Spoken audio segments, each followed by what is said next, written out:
the night the city burned. The fire spread quickly, consuming everything in its path. Men shouted in confusion, women clutched their children, and the streets were filled with chaos. In the distance, a figure stood silently, watching the flames light up the night sky. It was Prince Ogun, the rightful heir to the Benin throne, now returned from exile. This night, he had come to reclaim what was his, even if it meant setting the city ablaze. Ogun was the eldest son of Oba Ohen, ruler of the Benin kingdom. As the firstborn, he was expected to inherit the throne. But after Ohen's death, the powerful Uzoma chiefs betrayed tradition. They crowned his younger brother, Ewuare, as king, claiming Ogun was unfit to rule. Some whispered that Ogun's ambitions scared the chiefs, while others believed Ewuare bribed his way to the throne. Ogun was banished from Benin City. Stripped of his birthright and humiliated, he had no choice but to leave his homeland. As he passed through the city gates, he swore to himself that he would return one day, not as a prince, but as the ruler Benin deserved. Ogun wandered for years, traveling across kingdoms and learning from those he met. He visited Ife, the spiritual heart of the Yoruba people, where he studied the secrets of their gods.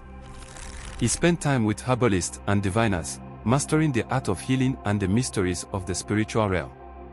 In one of his travels, he encountered a strange, otherworldly being deep in the forest.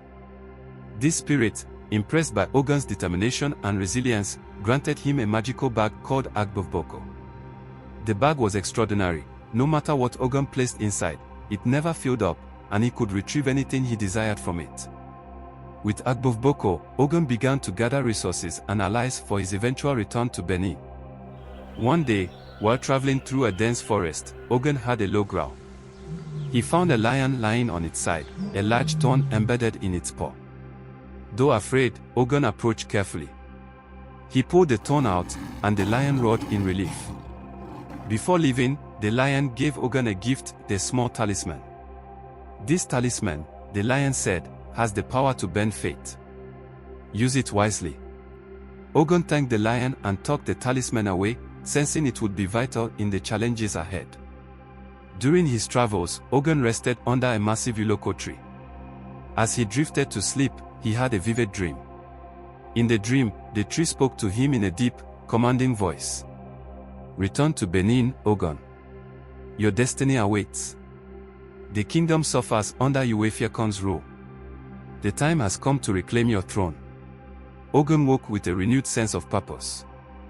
He gathered his allies and began the journey back to Benin City. When Ogun arrived at the outskirts of Benin City, he was shocked by what he saw. The city, once vibrant and prosperous, was in ruins. The people were poor, hungry, and desperate. Ewuare had drained the kingdom's wealth, using it to maintain his power and silence his enemies. The people whispered of Ewuare's cruelty. Farmers could no longer work their fields due to heavy taxes. Craftsmen had abandoned their trades. Even the palace, once a symbol of unity and strength, had become a place of fear and oppression. Ogun entered the city quietly, disguised as a common traveler. On the day he arrived, a grand festival was being held in Ewuare's honor. The streets were filled with music and dancing, but there was an underlying tension. The people celebrated out of fear, not joy. That night, Ogun used the lion's talisman to ignite fires throughout the city. The flames spread quickly, creating chaos and confusion. Amid the turmoil, Ogun made his way to the palace. From Agbovboko, he pulled out a bow and a single poisoned arrow. With precision, he struck down Ewuare, ending his reign in an instant. After assassinating Ewuare, Ogun needed a place to hide. He sought refuge with a loyal slave named Edo. As a young prince, Ogun had once shown kindness to Edo, and the slave had never forgotten. Edo hid Ogun in his small home, but Ewuare's supporters soon arrived, searching for the assassin. To protect Ogun, Edo misled the soldiers, sacrificing his own life in the process. Overcome with grief, Ogun vowed to honor Edo's memory. When he ascended the throne, he renamed Benin City to Edo, ensuring the slave's name would never be forgotten. Ogun took the name Ewuare, meaning, the trouble has ceased. His reign marked the beginning of a new era for Benin. Ewuare rebuilt Benin City from the ashes. He established wide streets, constructed grand walls and moats for defense, and transformed the city into a marvel of engineering. The walls of Benin became legendary, stretching for miles and protecting the kingdom from invaders. Ewuare restructured the government, reducing the power of the Uzoma chiefs who had betrayed him. He centralized authority in the Oba, ensuring that future kings would not face the same challenges he had. Ewuare fostered the arts, commissioning intricate bronze sculptures and establishing guilds for craftsmen. Under his rule, Benin became renowned for its artistic excellence. Ewuare expanded the kingdom's borders, conquering neighboring territories and solidifying Benin's position as a dominant power in West Africa. One of Ewuare's most enduring legacies was the creation of the Ewuare festival.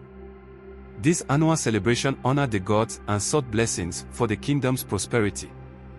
It became a time of renewal, bringing the people together in unity and gratitude. Ewuare ruled for over 30 years, leaving an indelible mark on the kingdom. His reign transformed Benin into a thriving empire, remembered for its strength, culture, and resilience. In 2016, the modern Benin throne was occupied by Oba Ewuare II, a direct descendant of Ewuare the Great. Born in 1953, Ewuare II is a man of intellect and diplomacy, carrying forward the legacy of his ancestors. Educated in Nigeria, the UK, and the USA, Ewuare II holds degrees in economics and public administration. As a seasoned diplomat, he has represented Nigeria in various countries, including Sweden and Italy. Under his leadership, the Benin monarchy continues to honor its rich history while navigating the challenges of the modern world.